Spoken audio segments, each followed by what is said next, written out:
I think it's about time for us to begin, shall we? So, welcome to this live event on IBM CVA, the risks they don't tell you about. Hi, my name is Pierce MacDonald, and I am the founder of License Hawk, and we are IBM licensing experts. And today is a second live event or webinar in our series on IBM CVA.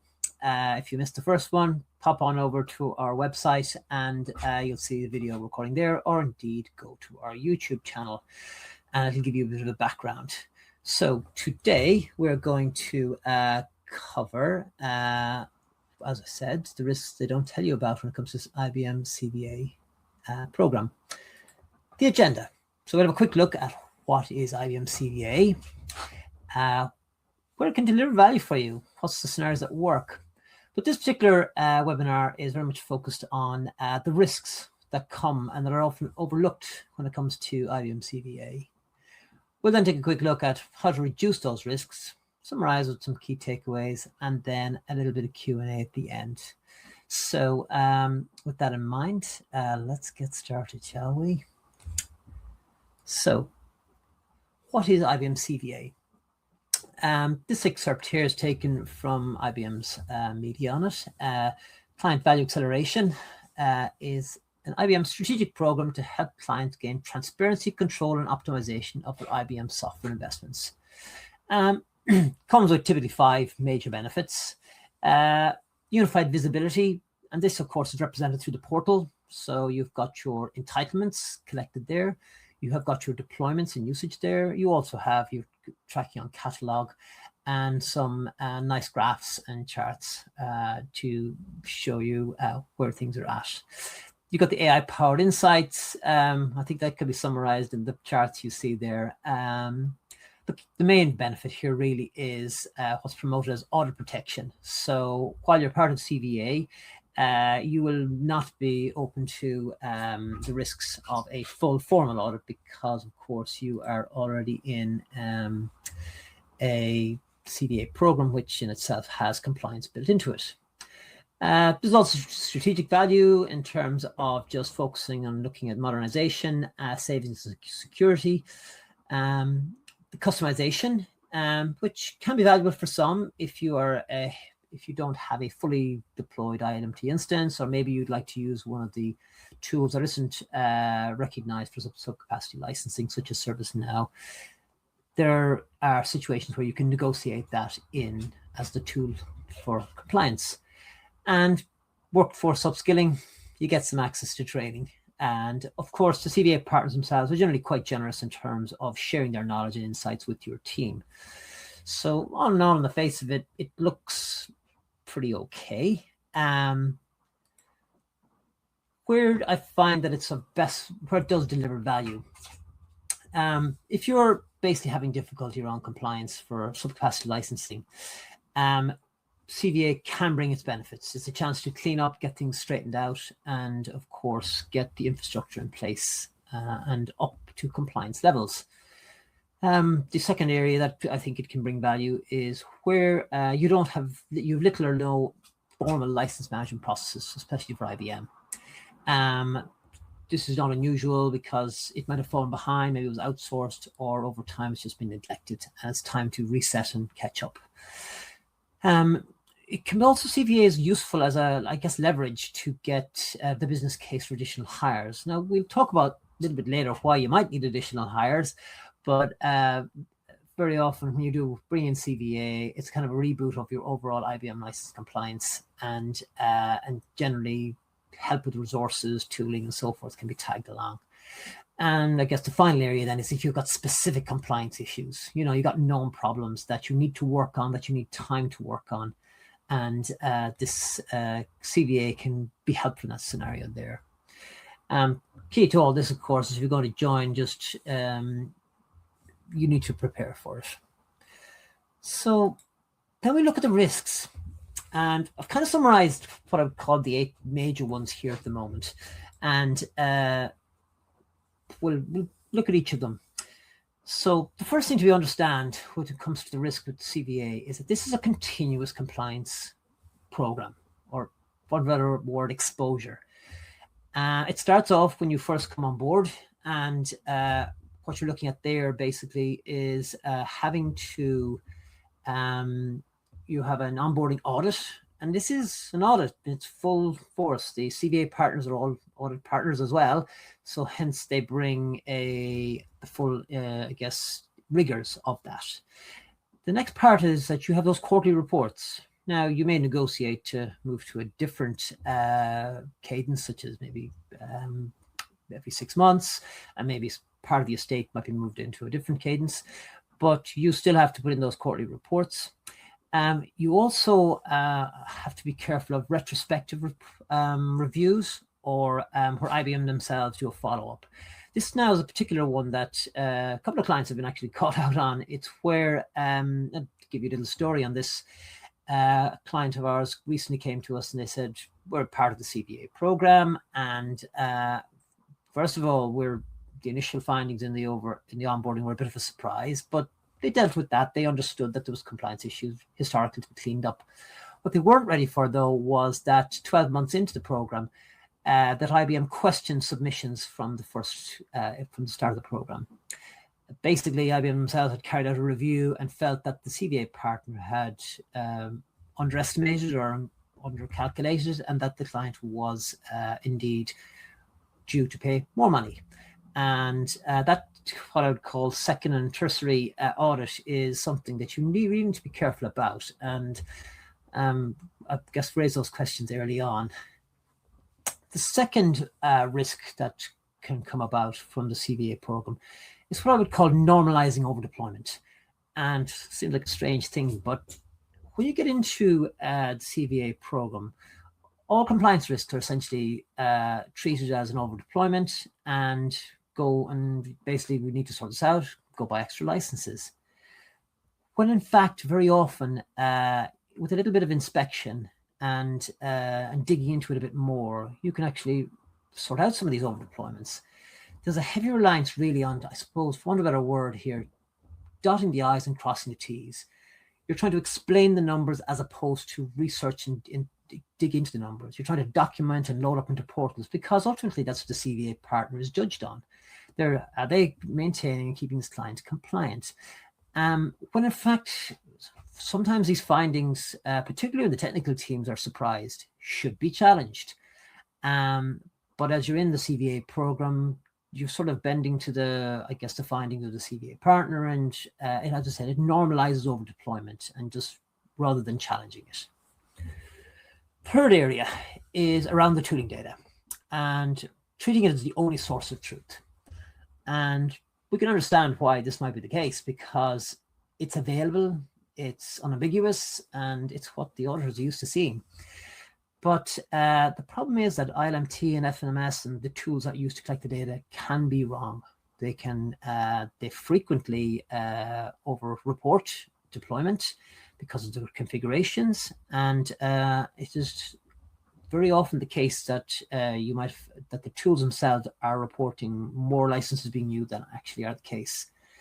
But the CVA partner is really not, they won't really challenge that or dig into it. That is down to the client themselves to actually make sure their tooling is correct. The CVA partner and the program is very much designed to just report. So that when it comes to tooling, that really has to be, care has to be taken around this. And we'll talk about this later. The fourth one, this is a funny one because I guess, as I said, we work with a lot of IBM customers, and I guess they're surprised very often, but the drain on the resources. There's kind of this expectation when you sign up that, oh, well, with all this CVA, the partners will come and they'll very quickly help us get to the bottom of these details, and we'll bring a lot of knowledge. What is underestimated is that all of the data collection and the burden of getting the tools correct, upgrades, prevention, and collecting of data, manual collection of data, is all with the client. And this can be a significant burden, particularly in the onboarding phase in the first 6 months. It's very common within the clients I talk to that they actually have to hire additional resources or dedicate a resource just for handling the requirements of IBM and the CVA program. There's going to be requests on a monthly, quarterly basis for data, for refreshes. And of course, in the reverse direction, as the CVA partners are doing their job, They will be highlighting gaps in the information, missing information, assumptions that need to be verified. All this comes together to put a significant burden on the internal team. And not just the SAM team as well. It can be the administrators, the technical architects, sometimes procurement, trying to find that missing contract. So that is a risk that clients really do need to be aware of going in there. There's going to be a significant burden on you when it comes to resourcing. Next part then, I suppose, is around the compliance gap accepted as fact. The CVA partners will present findings, and very often the client doesn't have the insights or the knowledge themselves to actually question the findings. And that is a mistake, because it is very often the size of certain compliance risks, particularly in the first year, can be overestimated. And with a little investigation and digging into it, those numbers can be challenged and brought down. Secondly, the interpretation of licensing rules. There is not one view. Some of the licensing rules around IBM are quite ambiguous and are open to interpretation, and are nuanced as well, because it depends on how it's used, how it's deployed, particular products it supports. And so again, a risk that clients need to be aware of is, just because a compliance gap is found, it does not mean that it's true. You need to verify it. Next area is just around the limited independent advice.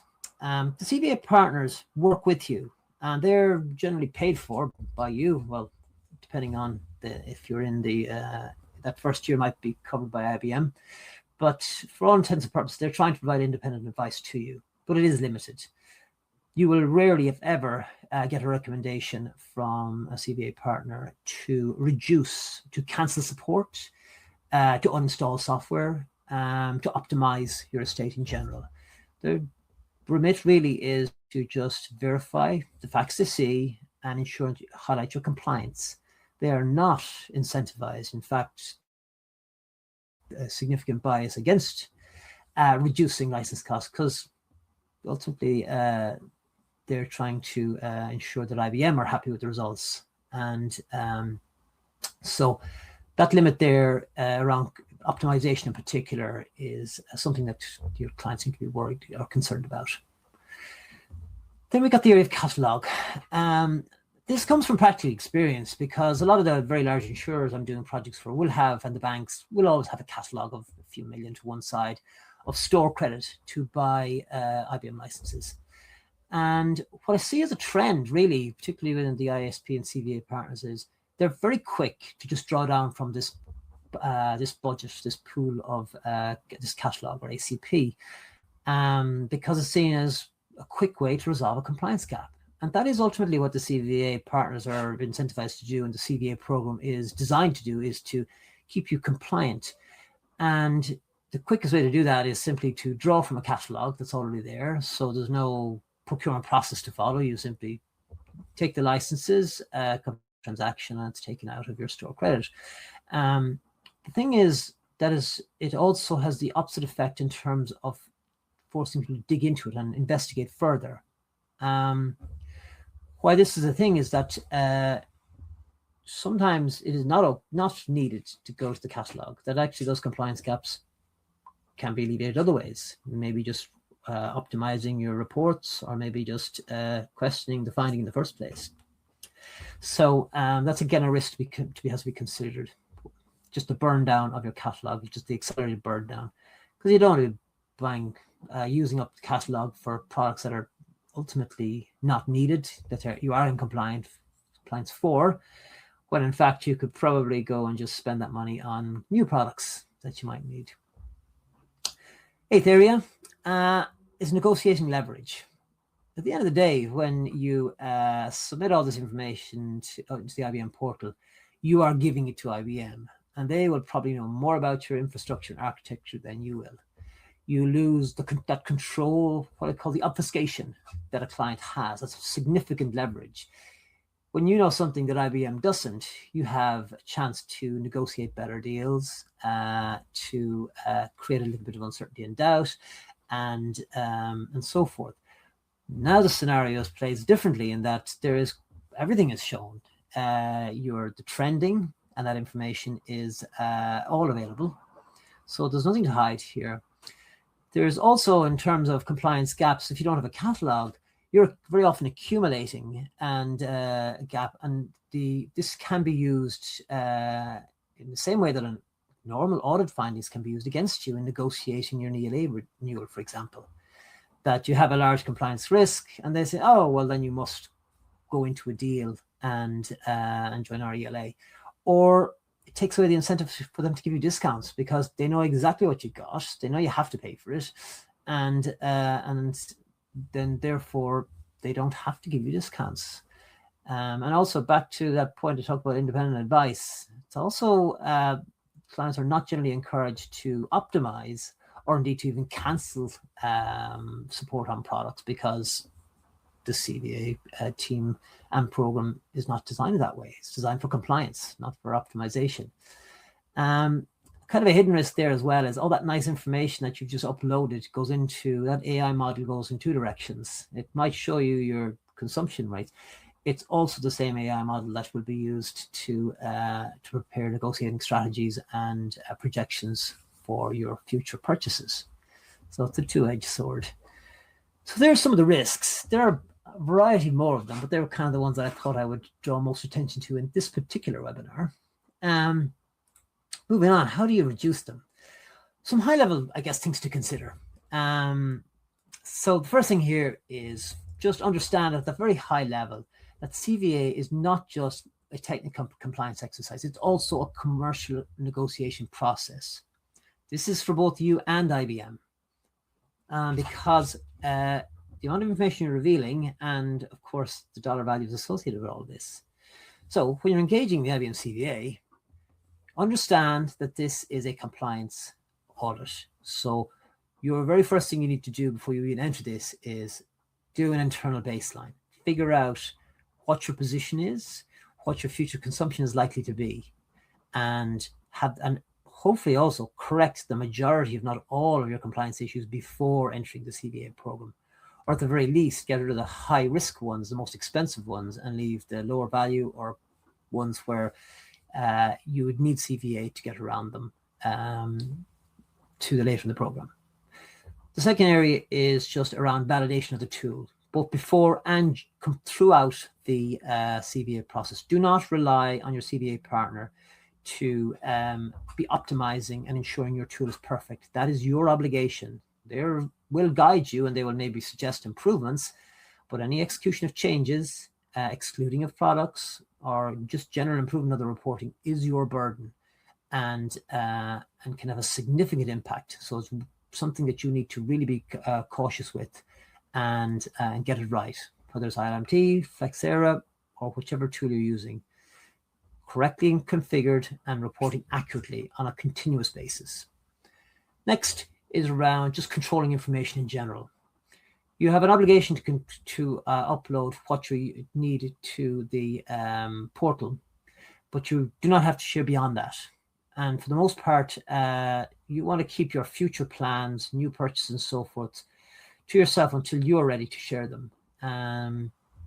So that's another thing to think about. In terms of technical and commercial strategies, you need to try and keep on top of compliance issues and your just the technical use of things against the cost of things.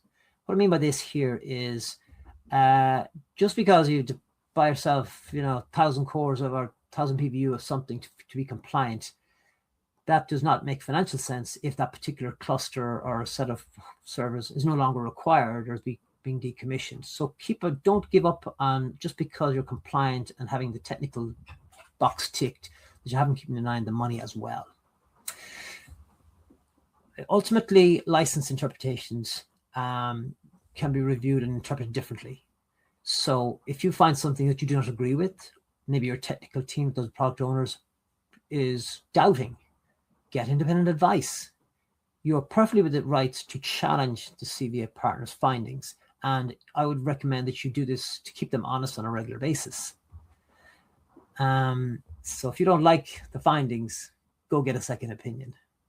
they won't fall out with you over it. In some cases, actually, the CVA partners will very often appreciate the extra insight because they ultimately want to keep you compliant and keep you happy. Last bit here is with regard to renewals. You really do want to prepare early for this. And this does not mean that you rely exclusively on the reports of the portal. You should be thinking about modeling outside of the portal and ultimately also how you share information.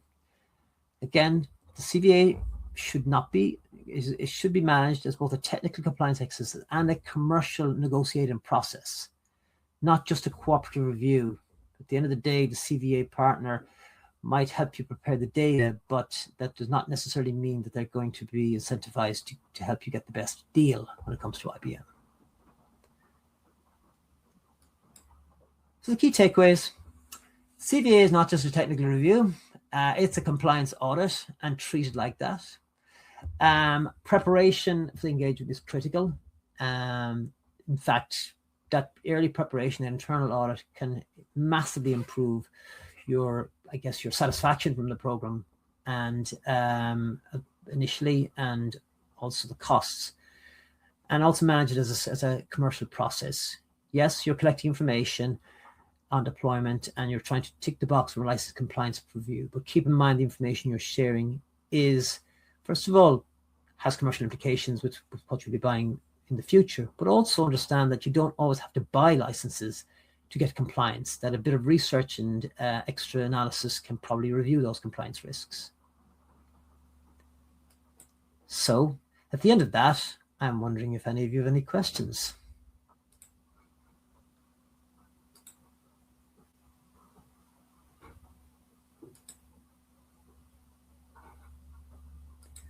Give me a moment. I'll just check on what's coming through.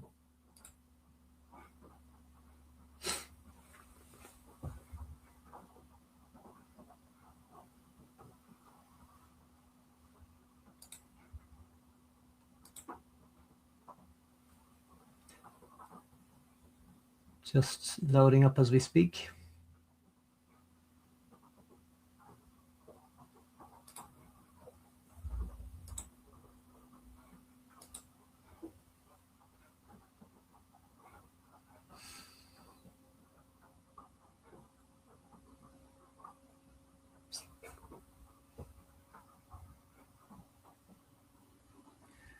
So far, no messages. That's okay. What we can do is, after this event, first of all, you can message me directly, and more than happy to either have a quick conversation with you if you've got questions around CVA, or if you've got specific questions. Like, you might be in it right now, and if you are in it right now, in fact, hang on, someone's asking me to just DM me separately. We're in a CVA. What would you recommend? Okay. If you're in the CVA right now, what would I recommend? First of all, work with your CVA partner. Get their recommendations. Ask them, what are the findings? What do they recommend you should do? Get value from it. If you find any compliance gaps, don't accept them at face value. Get a second opinion. Cost you nothing most of the time. And if the second opinion from maybe someone like ourselves or whoever concurs, nothing lost. You've double checked. If it at least it doesn't match or agree, you may save yourself $1 million. So in compliance risks. Next question here is, what's different between this and ISP? Not a lot, if I'm to be honest. The terms and conditions are slightly different. It's the addendum on your pastoral advantage agreement. In terms of the practical side of this, rather than sending a spreadsheet to an email address, you're loading it to a portal. In theory, you're getting a few extra benefits. Practically, though, there is very little difference. What else have we got? Just give it a moment. Any more questions? Just loading here as we're talking. Hang on. No, that's enough. So with that in mind, look, at most of you will be watching this on demand and catch up anyway. So it doesn't matter later if you want to ask questions, just direct message me on LinkedIn or drop me an email, and you'll hear my details. You can send it to info or indeed pierce.mcdonald. To help you along, we actually have some really good articles on the website. So the easiest way to do that is just go to License Hawk and go to the search box and just type in CVA, and you'll see the videos and our download guide and page on this. Happy to just have a message back and forth on LinkedIn, or indeed just book a quick chat. And if you've got questions on this area, we may be able to help you at least, but I'm more than happy to just share information with you either way. With that all said, we're coming up to the half hour. So thank you very much for your time today. And I hope you found some of these risks, some of the guest and cautionary notes here will help you to be better ready for entering CVA. And if you need help, you know where to come to. Thank you very much.